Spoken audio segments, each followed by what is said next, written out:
Hola, mi nombre es Alejandra Tenorio Madrigal, docente e investigadora de la Universidad de Costa Rica, sede del Caribe. Mujeres que tejen turismo es el podcast del Observatorio de Turismo Sostenible del Caribe. Este es un espacio que hemos dado a 8 mujeres que trabajan el turismo en diferentes zonas del Caribe. En esto escucharemos vivencias, realidades y experiencias en su trabajo a lo largo de los años y cómo esto ha impactado a la comunidad en la que habitan. Bienvenidos y bienvenidas. Muy buenas a todos y todas, tenemos un episodio más. Hoy estamos en un día, bueno, hoy nos llovió, pero estamos en un lugar hermoso, otra palabra no hay. Ustedes van a ver más adelante algunas tomas del lugar, está muy bonito. Estamos en la Reserva Ecológica Chicuá, específicamente en Guásimo, y tenemos a una invitada que desde que llegamos nos ha contado como varias cosas muy interesantes, otras le dije no se las quiero preguntar todavía, porque ya vamos a desarrollarlo, y tenemos como invitada a Fresi Calderón Picado. No le puedo decir doña Fresi, ya me dijo. Fresi, bienvenida. Gracias. Para nosotros es un gusto haber venido hasta la zona de Guásimo, ¿verdad? A conocer un poquito como el emprendimiento que ustedes, bueno, que usted trabaja, porque la verdad es que uno lo escucha, porque yo escuché muy buenas referencias, tanto suyas como del emprendimiento, pero estar aquí y saber que usted ha trabajado todo esto, a mí sinceramente me explotó la cabeza, porque Guásimo, le decía, es una zona que está en crecimiento, está en apogeo turístico, precisamente en lo rural, pero esta tiene una particularidad y es que también en la parte cultural, ¿verdad?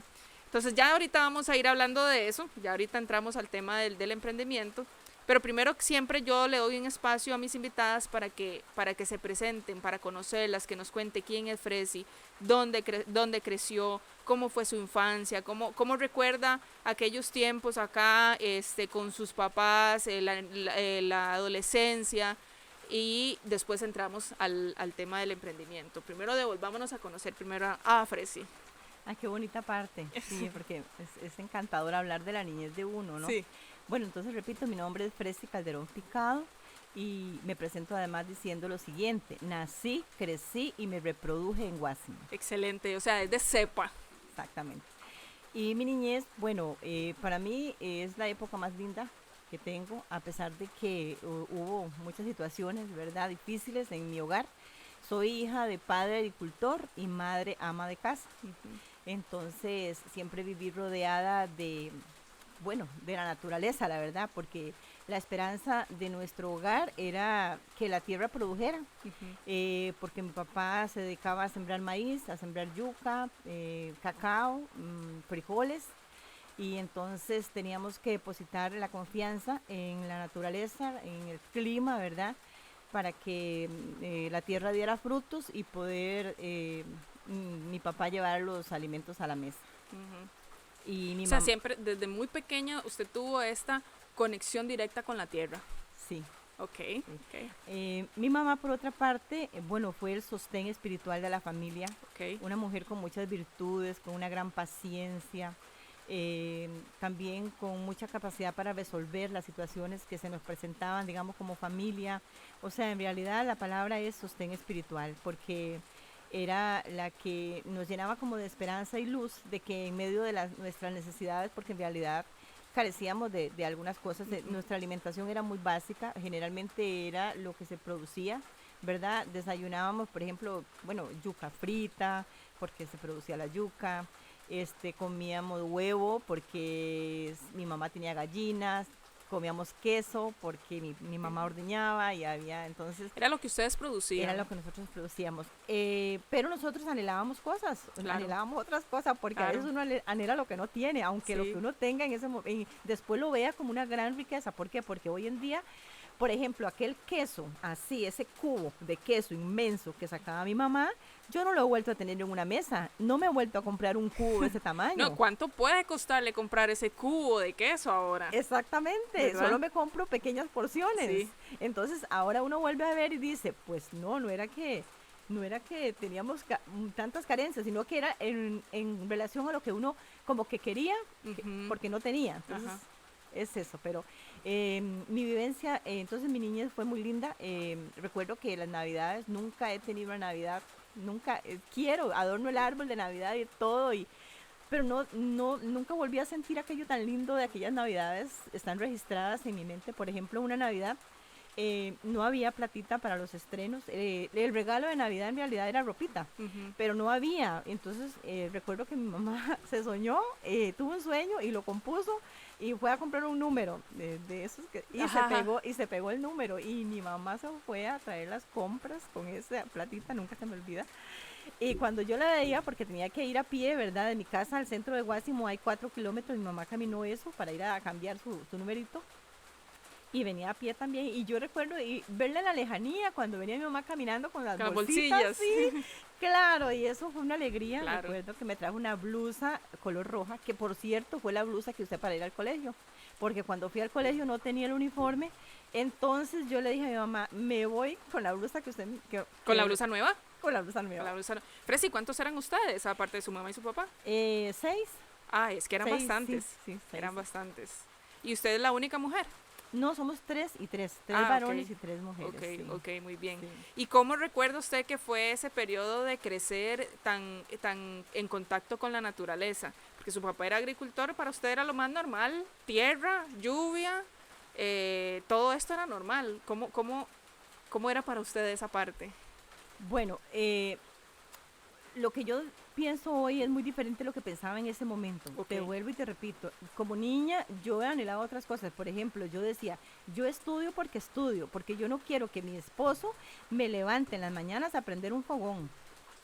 Y menos con leña mojada, porque llovía mucho y entonces a veces se acababa la leña seca y había que ir a traer barañas mojadas para encenderlo. Entonces yo digo, yo estudio porque yo no quiero, porque yo veía eso, que mi papá, me imagino que yo pensaba eso porque mi papá le decía, bueno, ya es hora. Sí. Y ojalá a las 3 de la mañana, 4 de la mañana, ¿verdad? Si eran una madrugada, no era a las 8 de la mañana, no. Entonces,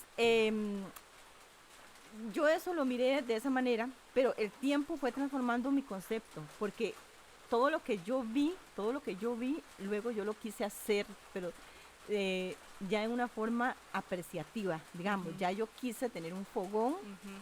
Yo estudié, ¿verdad? Me hice maestra, trabajé 30 años, durante esos 30 años yo no volví a ver un tizón de leña, ni nada de eso. Sí. Pero cuando yo ya terminé de trabajar y quise volver a mis raíces, quise volver a tener el fogón que yo había visto, el que no quería, yo quise levantarme a encenderlo, ver la chispa, y quise también aprender a sembrar maíz, porque yo veía que mi papá sembraba maíz, pero yo no sabía sembrar maíz. Es más, yo no sabía cuánto duraba una mata de maíz en producir. O sea, usted no sabía nada realmente del oficio de su papá. No, yo aquello lo veía como como la forma que tenía mi papá para ganarse la vida, pero era muy sacrificada. Yo lo veía muy sacrificado. Ajá, entiendo.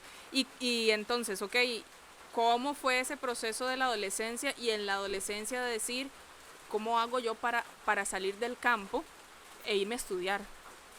Sí, eso fue una gran pregunta. De hecho, yo llevaba un diario y yo escribía en el diario todos los días mi anhelo de que yo quería estudiar, seguir, después de que terminaba la secundaria, ir a la universidad. Yo recuerdo que en mi diario yo decía, yo le pedí a Dios, Señor, ayúdame, porque yo tengo que ir a la universidad, pero no sé cómo. Eso le iba a decir, porque yo me imagino que en aquellos tiempos las posibilidades eran remotas y era uno entre quién sabe cuántos que lograban dar un paso, por ejemplo, a educación superior. Sí. Y eran muy remotas, sobre todo para mi familia, porque en mi familia, digamos, mi mamá, sí, ella, digamos, optaba porque los hijos estudiaran. A todos nos dio el estudio. Porque mi papá dijo, no, mis hijas no van al colegio porque van a quedar embarazadas. Entonces mi mamá metió cabeza, como decimos, y mi papá dijo, allá usted, si alguna de ellas sale embarazada... Es culpa suya. Exactamente. Era un riesgo muy grande. Pero mi mamá se jugó el chance y con lo que ella hacía, que era, digamos, vendía huevos y a veces hasta ella se hacía una milpa para recoger platita para lo que se ocupaba para el colegio. Bueno, su papá tampoco le ayudaba económicamente, o sea, eso era responsabilidad 100% de su mamá. Económica, moral y de todo de mi madre. El estudio se lo deben a su mamá. Pero no, porque ella sí pensaba que era una forma de vivir mejor, que ella le podía dar. Entonces a todos les dio la oportunidad, pero eso sí, hasta el colegio. Ya después de ahí, o sea, era muy difícil, claro, ¿verdad? Pero bueno, tuve la suerte de que en ese año el gobierno de Costa Rica estaba buscando estudiantes recién egresados para em, darles una beca. Había que hacer un examen, 2 exámenes para entrar en un programa de profesor de educación rural. Ajá. Y recuerdo que la orientadora del colegio, porque era una selección de estudiantes, me llamó y me dice, venga acá. Y yo decía, yo, ¿Y a dónde sí, estudió usted el colegio? en Guásimo, Ajá, en el ok. colegio de El Guásimo, la colegio Guasimo. orientadora Zaira, de nombre Zaira, le agradezco toda mi vida, porque ella me llamó y me dice, bueno, venga, me dice, es que dice, hay una oportunidad así, así, y yo no me lo podía creer, que ella estuviera pensando en mí. O sea, Aquí bueno, vemos muchos. muchos estudiantes, ¿verdad? Y yo le digo, o sea, me dice, y yo le dije, ¿y por qué usted piensa en mí? Me dice, porque yo creo que usted tiene las características, me dice, para ser una educadora y dice, para trabajar en un área, digamos, rural, digamos, que es, pues, se necesita, digamos, porque en las áreas rurales hay una situación muy diferente a las áreas urbanas, Claro. ¿verdad? Son áreas alejadas. Había un compromiso de irnos a trabajar al lugar donde nos enviaran, y de hecho que sí, a muchos les tocó, a muchos compañeros míos les tocó, digamos, que atravesar incluso en lancha, Ujú, atravesar el camino en lancha, porque hasta donde llegaba el caballo, ¿verdad? Llegaba el ujú. caballo y ahí había que agarrar una lancha. A mí no me tocó eso, pero sí me tocaron otras cosas también. Ok, Pero eso fue algo muy hermoso que me pasó en mi ok. camino. Pero cuéntenos cuántos años tenía usted cuando ingresa a estudiar y a trabajar. Sí, resulta que en ese año era la oportunidad de que los estudiantes salieran de quinto y no fueran a sexto, que se podían graduar de quinto Era un, año. era un colegio técnico. Era un colegio técnico. Entonces, yo estaba en los quintos. Yo tenía 16 años. Una chiquilla. Sí, tenía 16 años. Y, por ejemplo, la universidad nos daba el estudio en tiempo de verano, ¿verdad? En meses de verano. Y nosotros trabajábamos durante todo el año y también Ajá. íbamos a la Universidad Nacional cada 15 días o nos reunían en Siquirres y así. Pero yo empecé a trabajar a los 17 años. Siendo una niña que Sí, apenas está, me imagino yo, saliendo al mundo, sí, estudiando, trabajando y tratando de entender ese mundo nuevo bueno, ahora soy docente y tengo sí. niños y niñas a cargo, ¿verdad? Me imagino que eso fue un reto muy grande al principio. Sí, de hecho yo lloraba cuando iba para la escuela a trabajar, yo lloraba porque yo decía, ahora tengo reunión con la Junta de Educación y ¿Y yo qué yo qué les sé? voy a decir. ¿Yo qué es eso? Vienen unos señores ahí de la Junta de Educación y me van a preguntar cosas y yo no voy a saber qué responderles seguro. Y yo lloraba, pero la verdad que a la vida hay que tomarla, dicen, El toro por los el cuernos. toro por los cuernos. Y entonces, pues siempre hay personas en el camino y se acomodan las cosas. Sí, Pero sí sí. fue recuerdo que llevaba a mis niños a la iglesia, a la misa, y me decía el sacerdote, pero muchacha, pero si usted parece una estudiante más, dice. Sí, claro, de y si era una chiquilla, Sí, recién con cédula en mano, sí, porque imagínese. yo tenía estudiantes en sexto que eran 3 años menor que yo. Sí, Imagínese, sí, eran como hermanillos todos. sí, sí, sí, sí, Wow, pero fue algo muy muy hermoso, una interesante. experiencia y una oportunidad realmente que le agradezco mucho a Dios y a mi madre. Durante todo ese tiempo, Fresi, que usted estuvo como educadora, bueno, nos contaba hace un rato que estuvo educadora aquí propiamente en Guásimo, durante todo ese tiempo, ¿usted nunca sintió la curiosidad de volver a conectar con la tierra? Sí lo hacíamos, claro, durante el tiempo que era educadora, por favor, durante todos los contenidos, por ejemplo, bueno, muchos contenidos del área de ciencias se relacionan con la tierra y era la forma en como yo conectaba con la tierra como los estudiantes. La educación en Costa Rica es altamente, por ejemplo, de conservación. Por Ujú, ejemplo, a los niños, digamos, repetitivamente, digamos, se les trabaja el tema de la conservación o se les trabajaba porque yo ya tengo 10 años de no trabajar. ujú. Me imagino que todavía se hace. Entonces era de plantamos un árbol, el día del árbol, ¿verdad? Niños, cuidemos la naturaleza, no ensuciemos el río, no echemos la basura al suelo.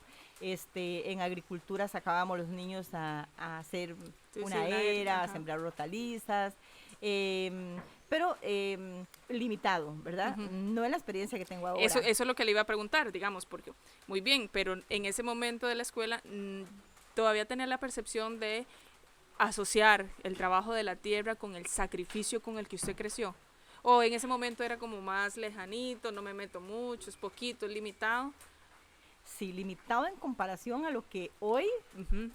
estoy viviendo, muy Ok. limitado. O sea, pero mi trabajo como educadora, digamos, fue algo que me fue preparando también para esto, también, Ujú. porque es una conexión que Sí, tengo, ajá. digamos, es porque la educación es un proceso y entonces también lo que hago ahora son procesos. Procesos. Entonces eso fue de mucha ayuda Ok. también. Ujú. Termina entonces, bueno, su etapa como educadora, nos dice, se pensionó súper joven, qué envidia.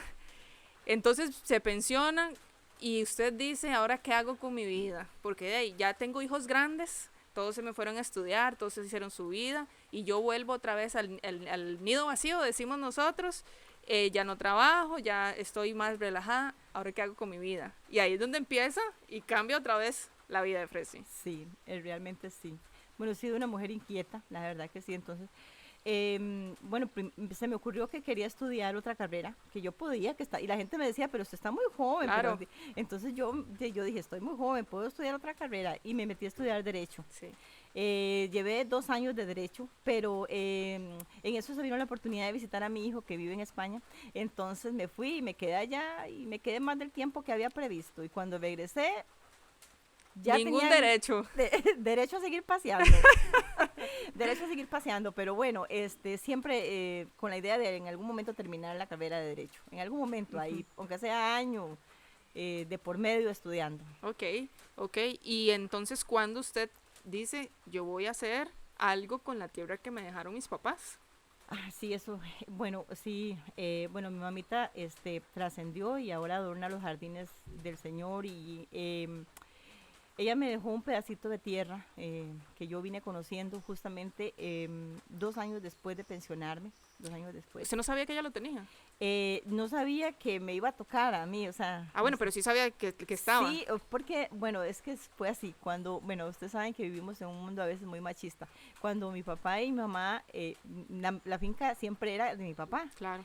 ¿verdad? Parecía que la finca era de mi papá, pero cuando mi mamá falleció, mi papá tuvo que dividir la finca.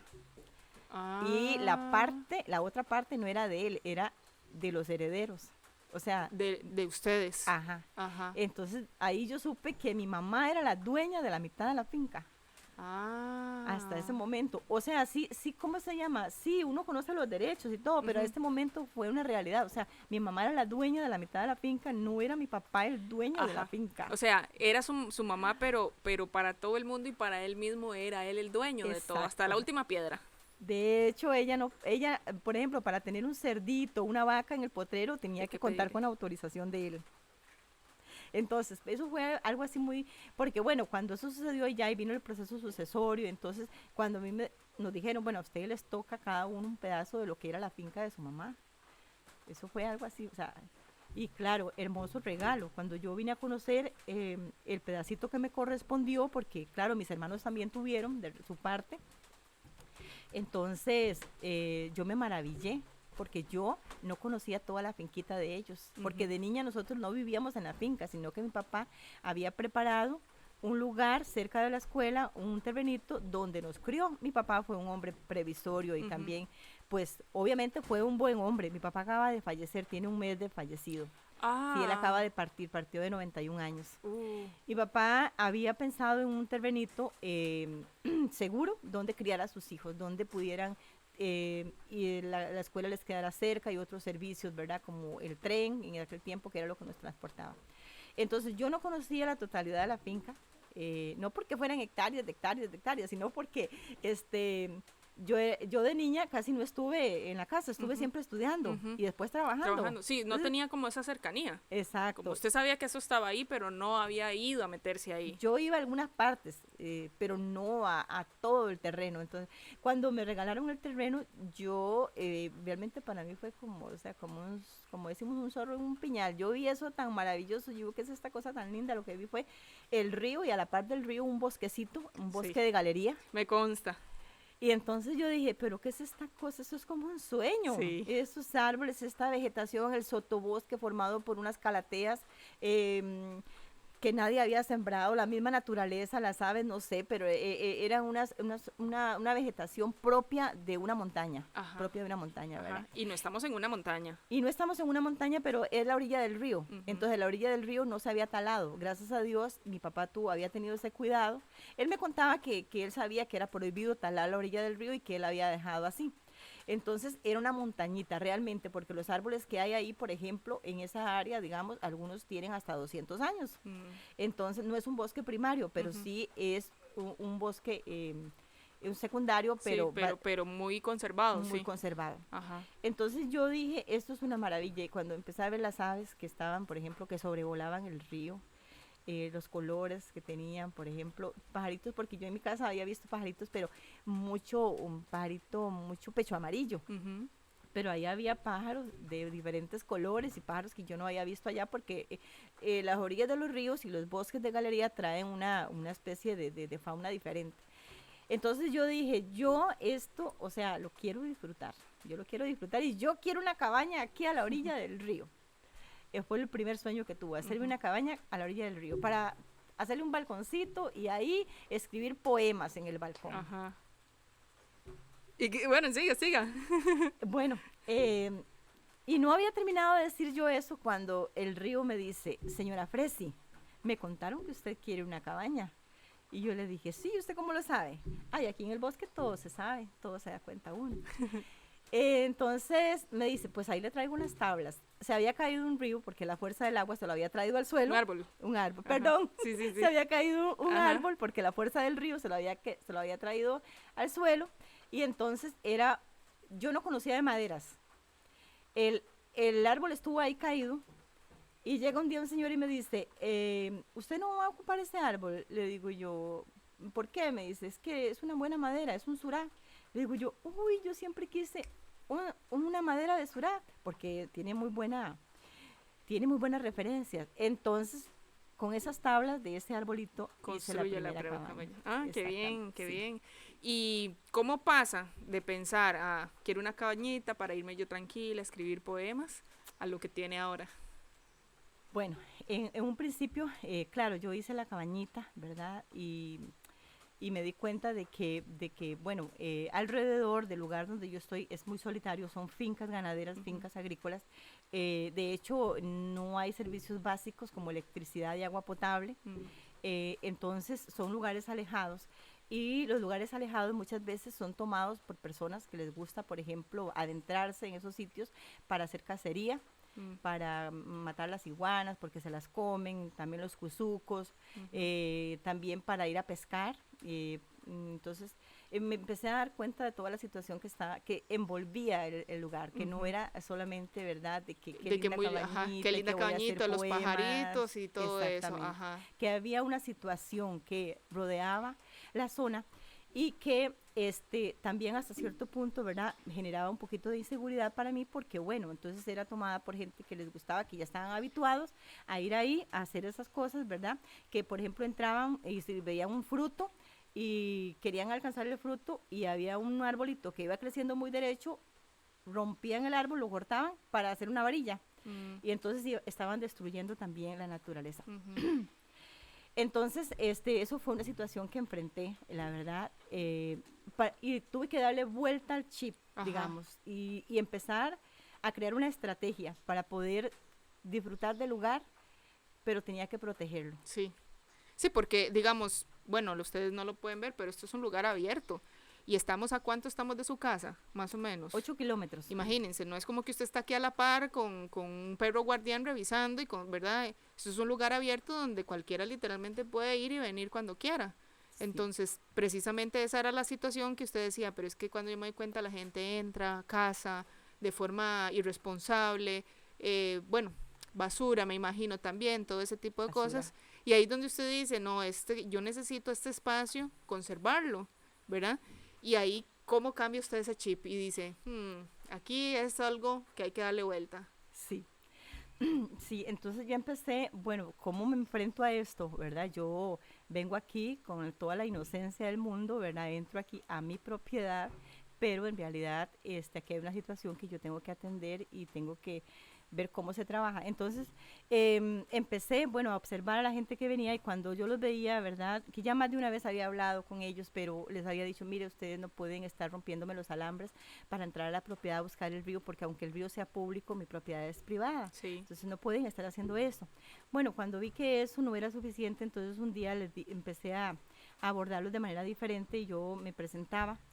Hola, buenos días, soy la señora Fresi, quiero contarles que soy la propietaria de este lugar. Además quiero contarles que estoy desarrollando aquí un proyecto que tiene que ver con la ecología, con la conservación. De hecho, ahorita mismo los invito para que ustedes asistan a una charlita que voy a dar sobre cómo cuidar, digamos, nuestros recursos. Si tienen gusto de acompañarme. Bueno, bueno, la gente en realidad no estaba interesada en ir a la charla, no estaba interesada. Pero a los días, digamos, de hacer esto repetitivo, otra vez, buenos días, buenas tardes, soy la señora Fresi, qué gusto verlos por aquí. Veo que están haciendo una fogata a la orilla del río. Bueno, quiero contarles que aquí estoy desarrollando un proyecto ecológico que trata de conservar nuestros recursos, de cuidar el río. Y esa fogata podría tener algunos peligros, ¿verdad? Y cosas así. Si ustedes gustan, hasta llegar a decirles, y bueno, y estoy desarrollando este proyecto así, así, y también, bueno, como veo que ustedes entran recurrentemente, también, si ustedes gustan colaborar económicamente con el proyecto, porque vamos a traer unos rotilitos aquí para señalar los árboles que hay, vamos a hacer, empecé como a, ¿verdad? Sí, esta vez ya no como váyanse, sino quédense, pero trabajemos juntos. Exactamente. Qué inteligente, son muy inteligentes. ¿Y cómo pasa de tener esta gente que viene a disfrutar del río y de la naturaleza a un espacio que es privado, a usted decir, bueno, esto podría ir más allá, esto ya no es solo de ir y que cuidar que hagan una fogata y tal, sino esto tiene potencial? Sí. Bueno, empecé a ver que había, digamos que en realidad el amparo que yo necesitaba lo estaba encontrando en en el tema ecológico, que en realidad era una necesidad, además de ser mi propio amparo, era una necesidad que había en la zona y que aquello tan hermoso que mis papás habían construido a lo largo de toda su vida, ¿verdad?, de trabajo, merecía que yo ahora sí regresara con los conocimientos que podía haber traído yo, digamos, en mi etapa de educadora y todo eso, ¿verdad? Y de formadora de niños, lo pudiera dar en este lugar y de alguna manera, digamos, también proyectarlo, digamos, a la comunidad. Entonces empecé a buscar ayuda ya con instituciones que se encargaran de la parte conservacionista del SINAC. Fui, hice visitas al SINAC, hablé ahí con un señor que se llama Don Noldan, que muy, muy gentil, nos acogió y nos hizo partícipes del programa de reforestación, de la repartición de árboles, y él ya me asesoró cuáles eran los árboles que yo debía de sembrar en este lugar, porque eran los árboles propios de la zona y cuáles eran los árboles que necesitaban para atraer tal y cual fauna y todo eso. También en el ICE, también busqué ayuda y también me dieron cobijo bastante. De hecho, está en un programa de FONAFIFO, una área de este proyecto está bajo cobertura de conservación con FONAFIFO. Y por ahí me fui trabajando la parte ecológica y también me encontré a un compañero, ahora compañero mío en la parte de turismo, Luigi. Un día visité su proyecto hermosísimo, el proyecto de Luigi, Pozas Guásimo. Y entonces le conté, ¿verdad? Le conté que yo estaba haciendo esto y qué sé yo y no sé qué. Y me decía, ¿por qué no te metes en el proyecto que tiene la MUNI de turismo rural? Ajá. ¿Por qué no te metes? ¿Por qué no incluís tu propiedad? ¿Verdad? Entonces le digo yo, bueno, me sonó, digo, qué bonito, turismo rural, o sea, qué bonito, o sea, es muy... Se suena mucho a lo que yo quiero y a lo que estoy buscando y en donde me estoy moviendo. Exactamente. Entonces me mandó... días después me mandó, me buscó y me envió una información de una boleta para que yo la llenara y yo llené esa boleta y en ese tiempo el gestor era don Alan, entonces me visitó, muy rápidamente me visitó aquí para incluir mi terrenito como parte de la oferta turística del cantón. Pero en ese momento usted lo que tenía era como la cabañita ahí. Sí. el río y lo verde, pero esto no estaba trabajado como se ve ahora. No, no, no, era solamente la cabañita que me trajo el río, Ajá, con el balconcito para ajá, escribir para poemas escribir poemas. y el caminito de entrada, sí, el Y cómo, entonces, usted ya un poco más orientada, usted dice, bueno, aquí podemos hacer otra cabañita, podemos hacer un senderito, podemos hacer esto y aquello, ¿verdad? Ya eso fue asesorada, o eso fue precisamente como la visión que usted tenía, o dentro de su visión no estaba alcanzar lo que ha alcanzado ahora. Bueno, ya cuando yo entré al grupo me di cuenta de los otros proyectos, me di cuenta cómo estaban trabajando mis compañeros, qué estaban Ya, haciendo ellos, qué habían hecho ellos y ya. todo lo demás. Me di cuenta de los propósitos que tenía a nivel, digamos, de gestión turística, Ujú, de que, por ejemplo, de hacer la marca Cantón, de que la marca ujú, Cantón, bueno, la frase de la marca Cantón es Guásimo conecta con lo natural, ujú, ¿verdad? Que estaba muy orientado a esa parte que yo estaba trabajando también, sí, lo que es la conservación, pero además me di cuenta que había un vacío, y era que necesitábamos trabajar en la parte cultural, ujú, ujú, que sí es bueno y la conservación la tenemos muy atendida, ujú, está bastante atendida, sí, ujú, bueno, hacen falta muchas cosas, ¿verdad? ujú. Pero que en la parte cultural, en la parte identitaria, nosotros como pueblo de Guásimo necesitábamos decir quiénes somos, quiénes éramos, quiénes somos, Cierto. porque eso es lo que eso era lo que íbamos a contarle a los demás, al Cierto. mundo, ¿verdad? Ajá. ¿Cuál es nuestra historia? ¿No? Entonces ahí empecé a trabajar la temática de eh, la historia de Guásimo, eh, la relación que tiene el afrodescendiente con Ujú, la historia de Guásimo, ujú, que el afrodescendiente estuvo entre ese grupo que construyó la línea férrea, que por razones que ya sabemos, ¿verdad? No pudieron regresarse a su país de origen y que se quedaron viviendo a las márgenes de la línea férrea sí. y que después se emplearon también en el cultivo del banano, en el cultivo del café, eh, y que en todo ese periodo, digamos, nos compartieron su cultura, Ujú, nos compartieron sus tradiciones. ujú, Y nosotros ya éramos una sola cosa, ¿verdad? Nosotros hablamos de la composición, digamos, étnica de Guásimo, donde tenemos, bueno, negros, mestizos, chinos. Ahora somos una...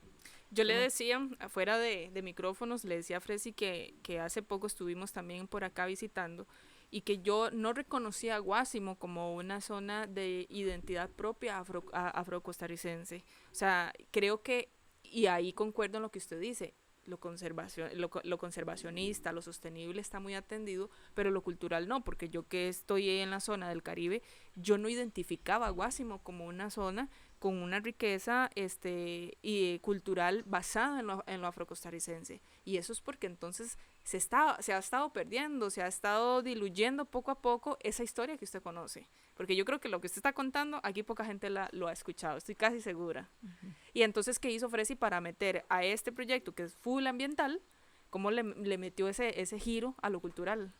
ok, entonces, bueno, ¿cómo lo podíamos hacer? Ok, entonces dije yo, estuve participando en un comité para rescatar la vieja estación ferroviaria de Guásimo, Ok, que es cuna de historia de nuestro me pueblo, imagino. que es el lugar donde se reunía, digamos, la gente, la población, a recibir a sus visitas que venían en el tren o a despachar a sus visitas o a despachar sus productos, sus cultivos. Era el lugar, digamos, de socializar la estación y el lugar donde concurrían, donde nos reuníamos, digamos, el lugar donde nos bajábamos del tren para ir al colegio.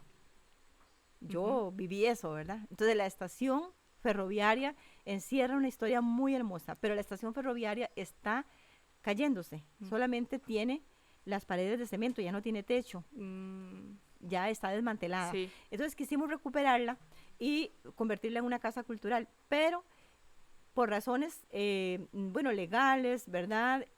No pudimos, porque, bueno, pertenece al Incofer, el Incofer, bueno, tiene su propia reglamentación, y aunque otros barrios y cantones lo han hecho, curiosamente, En Guásimo Guasimo no no se pudo, puede. no se puede, curiosamente. Mm, Entonces, después de ahí, cuando yo me vine como con cierta frustración de haber prometido que iba a luchar junto con mis compañeros de equipo por conseguir eso, yo dije, bueno, pero yo tengo terreno y allá podemos hacer una casa que honre la cultura y la historia del pueblo de Guasi. Ok, muy bien. ¿Y qué es lo que hacemos? ¿Qué es lo que ustedes probablemente están viendo al fondo? Estamos en la Casa Afro. ¿Qué hace la Casa Afro? Ok, la Casa Afro es una estructura, Sí. primero que guarda una semejanza, una narrativa constructiva, digamos, que viene del afrodescendiente, su forma de vivir, su forma de construir, basado en construir sobre basas altas, ¿verdad? Sí. De madera, con ventanas de madera, puertas también, bueno, de madera, también es ecológica porque al ser las ventanas de madera estamos evitando que los pájaros se vayan a aplastar con un cristal, ¿verdad? Entonces también es una casa ecológica. Nuestros ancestros tenían sus ¿Sabían lo que viviendas. hacían? Sí. ¿Sabían lo que hacían? Y entonces la estructura fue planificada, la construcción, ¿verdad? Haciéndole esa alegoría, digamos, a la forma de construcción de la vivienda afro. Y luego, bueno, en realidad duramos 2 años construyéndola, porque aquí al no haber electricidad, los constructores ya están muy habituados a todas las herramientas, Ay, ¿verdad? bueno, sí es cierto. O sea, aquí no había una sierra eléctrica, que nada de eso. No. Entonces era Wow. serrucho. Serrucho. Y lo que podíamos acercar más era una sierra de cortar esas sierras, ¿verdad? De talar árboles. Sí. Que funcionan con combustible. Ajá. Entonces nos costó mucho encontrar porque un constructor venía y ya, no sé, se iba, después decía que lo había llamado. Me da gracia porque me decían cosas como, es que me llamó mi abuelito y dejaba la construcción, la dejaba así, y había que ir a conseguirse otro constructor. Sí. Vea, pero ya yo les decía, vea, antes, vea, es una construcción artesanal. Sí, Ahí 100%. es 100% artesanal, es con serrucho, con una sierrita que tenemos en la finca. Eso es todo, tablas, clavos, serrucho y sierra. Eso es todo lo que se va a usar. Y bueno, así poco a poco, y gracias también a las personas que nos ayudaron, a los constructores, ¿verdad? Pudimos levantar la casita. Entonces, planeamos una inauguración para hacer evidente que estábamos construyendo una casa alegórica a la cultura guasimeña, a la cultura del afrodescendiente. Y en ese trabajo también se hizo un trabajo de investigación, cómo era que vivían los afrodescendientes, y para evidenciar un poco, recolectamos piezas de casas viejas de afrodescendientes. Ahí tenemos un portón que fue de la casa de don Manuel Cyrus, que es un afrodescendiente que vivió en África, ya no está, pero quedó su legado. Y nos fuimos rodeando también de piecitas, por ejemplo, como los ralladores que ellos usaban para rallar el coco, cosas que evidenciaran, digamos, su modo de vida, y traerlas aquí y que fueran, íbamos a ir formando estamos formando un pequeño museo, digamos, con ese tipo de artículos, de artefactos que nos recuerdan una época y que tienen una historia. Las fotografías también, tenemos un pequeño museo fotográfico donde a través de la fotografía contamos también quiénes somos. En las fotografías están, por ejemplo, el primer médico del pueblo, autodidacta, que estaba encargado de atender también a las señoras en el parto. Que también era el odontólogo del pueblo. ¿El mismo doctor era odontólogo? Era odontólogo, era partero. Era todo lo que se necesitara. Era todo lo que se necesitaba, ¿verdad? Después, las fotografías también retratan, por ejemplo, personajes como Marraqueta, actuales, personajes de nuestro pueblo. Las personas que han ocupado puestos, digamos, en la alcaldía también, que revisten una historia. Nuestro primer alcalde fue un afrodescendiente, don Carlos Chana. Ahí también tenemos una fotografía en honor a él. Tenemos el puente ferroviario de Guásimo, que es patrimonio cultural, declarado así. Sí. Y bueno, tenemos mucho más fotografías que están invitados a que vengan a ver nuestro museo fotográfico. Ahora bien, Fresi, ya que nos cuenta esta historia de construcción, usted como mujer, porque bueno, yo creo que creo que la segunda vez que entrevistamos a una mujer que literalmente levantó esto sola. Y digo sola no porque nadie le haya ayudado, sino porque fue de su idea, ¿verdad? Sí, te entiendo que tienes el apoyo de su familia, pero ha sido la lucha suya, ¿verdad? Literalmente. Usted como mujer, ¿verdad? ¿cuáles han sido los principales retos que ha encontrado durante todo este camino que usted ha dicho? A mí como mujer se me ha puesto más duro por esto, o aquello, o aquello. ¿O a dónde ha visto usted que usted dijera, ay, aquí la he luchado más? Sí, bueno, me sentí muy vulnerable cuando yo tenía que entrar a este lugar y, por ejemplo, en una ocasión fui amenazada por un, un individuo que andaba por aquí, que le gustaba mucho cazar las iguanas y pero de una forma muy estratégica él me dijo, doña Fred, si vieras que vengo a dejarle un mensaje. Entonces yo le dije, ajá, y me extrañó mucho porque yo tenía mi portillo cerrado, mi portillo de alambre, que es lo que tengo, y él estaba a la par de la cabaña donde yo Ujú. estaba, entonces había ingresado, no sé cómo, bueno, me imagino que por debajo de los alambres. Entonces yo le dije, sí, o sea, ¿qué será el mensaje? O sea, tan urgente que usted viene a Viene a darme. darme. Y me dice, doña Fred, si es que a usted la están vigilando, ¿verdad? Entonces, cuando él me dijo eso, yo me sentí muy, claro, ahí me sentí muy insegura Claro. y me dice la persona, me dice, pero no se preocupe, que yo la puedo a usted resguardar. Y tocó los bolsillos que traía una arma. ¿Y Entonces, usted estaba sola? yo venía con otra señora, estaba con otra señora ese día, estaba trabajando con otra señora. Entonces yo me sentí, ese día me sentí sumamente vulnerable. Y entonces, a raíz de eso, ¿verdad? Vino todo, yo tuve que hacer todo un seguimiento, porque no sabía si el que me estaba vigilando era él. ¿O era que había alguien más? Exactamente. Entonces yo recuerdo haber ido a pedir ayuda al Instituto de la Mujer, a la Defensoría. Tengo unas amistades en la Defensoría de los Habitantes que había trabajado en un proyecto de la caja y las había conocido ahí. Y tuve que pedir ayuda sobre qué lectura hacer de esa situación Ujú. que había enfrentado. Cómo debía de tomarlo y qué, o sea, cómo poder ¿Cómo acomodar. Sí, abordo porque era un esto? reto más, o sea, ya había tenido muchas cosas, pero ahora tenía una situación y en aquel tiempo estaba el caso de Allison, la Ajá. muchacha, Pero eso fue hace realmente poco sí, entonces. sí. Entonces,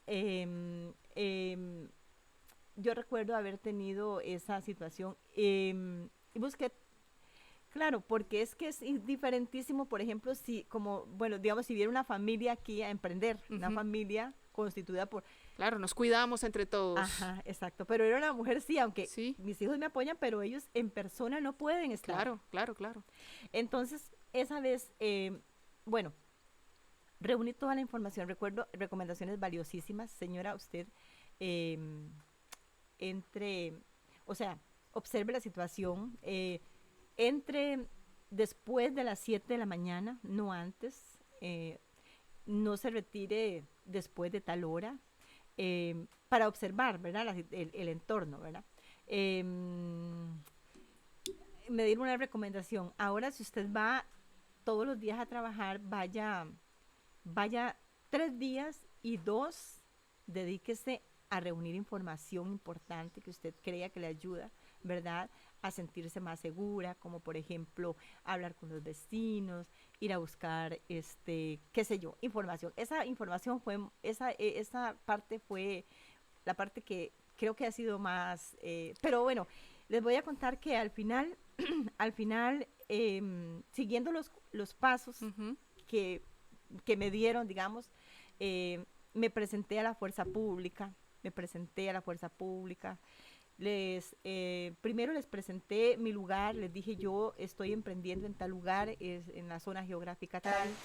Eh, Todos los vecinos necesitamos que por favor nos monitoreen la zona porque es una zona un poco, digamos, alejada. Eh, y ahí encontré un, una respuesta muy positiva de la fuerza pública y empezaron a dar monitoreos a la zona y todo eso. Y recuerdo que a esos policías, a ese policía en particular, que se preocupó, que le puso atención, le hicimos un pequeño homenaje y le dedicamos una calle. Ahora una calle de nuestro proyecto tiene el nombre de él. Mm, qué Ujú. bonito. Fresi, dígame una cosa. ¿Usted cree que si usted hubiese sido un hombre el que viene a emprender aquí, hubiese tenido que trabajar tanto ese proceso de seguridad como le tocó hacerlo a usted? No, yo creo indudablemente que no. Y en algún momento usted no dijo, yo la verdad tengo miedo, yo voy a exponer mi vida, yo mejor dejo eso. ¿En algún momento no lo pensó? Sí, claro, pero sí lo pensé y de hecho, claro, yo pasé, bueno, me ayudó mucho todas las recomendaciones, las seguí al pie, la verdad, esas y muchas otras, que sería un poco largo porque sí fue un trabajo que hicimos coordinado, digamos, yo Ajá. yo siempre busqué, digamos, Sí, sí. dónde recibir ayuda. Em, sí, tuve ganas de irme, pero también estudiando el panorama y dando pasos seguros, ¿verdad? Y estudiados, yo decía, ya me di cuenta que la persona no le convenía que yo estuviera aquí porque él tenía unas conductas, digamos, inadecuadas con los animales. Por ejemplo, le gustaba mucho Ilícitas. cazar iguanas. Ujú. Se alimentaba con las iguanas. Le Ay, hasta que gustaba me eso. da, no sé, ni Sí. me enojo. Bueno, Entonces, em, gente que tal vez el plato seguro de la noche lo habían pensado que fuera una iguana. sí, claro. Y yo estorbaba. Ajá, exacto. Usted estaba estorbando, esa era la Sí. palabra. Ya para ir cerrando, Fresi, ¿qué, ¿qué es lo que usted espera a corto y a mediano plazo para el proyecto? ¿Hacia dónde lo quiere llevar? Ok, bueno, es muy buena pregunta. Sí, porque nosotros buscamos que el proyecto sea autosostenible, ¿verdad? Ujú. Entonces, digamos, la Casa Afro es una casa que se da, por ejemplo, al servicio de las personas para que se hospeden, para que vengan a la casa, que tiene una historia, ¿verdad? Que tiene un entorno que cuenta también esa historia, porque tiene unos árboles, digamos, que son propios de la cultura afrodescendiente, porque tenemos el árbol de jaquí, que, ¿verdad? De la cual Claro. se hace un platillo muy sabroso. Tenemos, por ejemplo, también la flor de Jamaica sembrada en los alrededores. Ok, ofrecemos las habitaciones para que se vengan a hospedar, también hagan camping. Tenemos el área para que pasen el día con almuerzo y desayuno. Y vamos a ver, ofrecemos también tours temáticos, Ujú. ofrecemos el tour del maíz, el tour del cacao, el tour de la cultura indígena costarricense, el tour de las luciérnagas y los carbuncos, que son unos insectos muy Y hermosos. eso los hacen de noche. Ajá, de Ay, qué noche, chiva. sí, muy lindo. De noche, y que se puede, el insecto de la luciérnaga puede estar aquí precisamente porque las características que tenemos favorecen, Favorecen. digamos, su reproducción, Mm. que son, digamos, un lugar donde no haya luz artificial, Ujú. donde haya vegetación y donde no se usen pesticidas. Ajá. Y esas tres características Las nosotros cumple. las Ah, tenemos. qué bien, qué bonito. Entonces la idea es poder visibilizarnos más, ¿verdad? Que la gente nos conozca más, que la Ujú. gente adquiera nuestros servicios Claro. y poder darle rentabilidad, obtener la rentabilidad que Que necesitamos sí. tener. Ok. Ujú. Se me olvidó hacerle una pregunta y se la tengo que hacer.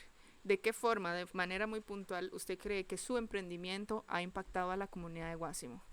Ajá, bueno, creo que nuestras temáticas en sí, ¿verdad? Son, van dirigidas a eso, digamos, a que, por ejemplo, vernos favorecidos. Cuando yo vine aquí vi que no había agua potable, pero que yo tenía mucha agua de río, y yo Ujú. dije, yo necesito que esa agua esté limpia, porque yo necesito esa agua, la Sí, necesito para lavar los trastes, las ollas, la necesito para, o sea, menos para el consumo porque no le hemos hecho todavía las pruebas de calidad. sí. Pero necesito que esté limpia, necesito que ese río Se este, conserve. se conserve. Entonces, eso me volvió una persona muy consciente, muy consciente. Declaramos un periodo de veda que hasta el momento lo tenemos, que es el que pasaba por ahí pescando, ¿verdad? Eh, bueno, le íbamos contando, mire, estamos en un periodo de no pesca porque estamos conservando este río, Mm. estamos reflexionando porque ha desaparecido algunas especies como el pez bobo, qué es lo que hemos hecho mal y qué podemos hacer bien Ujú. para que haya retorno de esas especies y conservar las que tenemos. Y también para evitar que haya métodos inadecuados de pesca, ¿verdad? Entonces, yo creo que eso, como a mí me interesa, nos interesa que el río esté limpio, no solamente puedo decir, este pedazo, Ujú. sino que tengo que también trabajar para que el río arriba y Y río río abajo abajo. esté todo en orden. Entonces, Claro. nosotros también formamos parte de un comité ambiental y trabajamos mucho la temática también del uso de em, de la presencia del plástico que resulta del uso de agroquímicos. Por ejemplo, aquí los campos son agrícolas, entonces usan mucho producto agrícola. Claro. Entonces, las tierras, los terrenos están llenos de envases de agroquímicos vacíos. Entonces, con la escorrentía, esos envases, todo viene bajando, ¿verdad? ¿Y a dónde va a caer? Algún cuerpo de agua. Entonces, estamos trabajando con los productores de manera que vayamos haciendo una recolecta de eso y que el proveedor del producto lo reciba con el procedimiento del triple lavado y vayamos despejando las fincas y los terrenos de ese plástico, porque no queremos que ese plástico llegue al río y después al mar.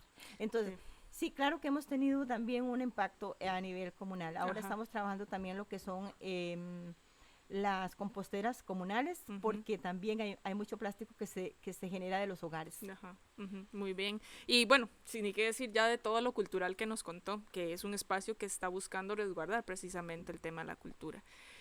Fresi, denos la dirección exacta de cómo llegamos aquí, porque es uno de los lugares donde quizá no es tan fácil de ubicar. Entonces, ¿dónde estamos exactamente? ¿Cómo llegamos o cómo la contactamos? Yo quiero ir a conocer el emprendimiento de Fresi. ¿Cómo lo hago? Ok, nosotros estamos ubicados en el cantón de Guásimo, en la comunidad del Hogar, específicamente en calle 4.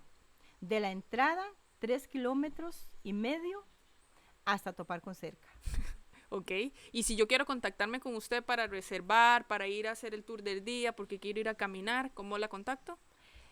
Bueno, nos pueden contactar al WhatsApp 8370-3184. Ahí estaremos encantados de recibirlos. Muchísimas gracias, Fresi, ha sido increíble. De verdad les recomiendo que vengan aquí a conocer.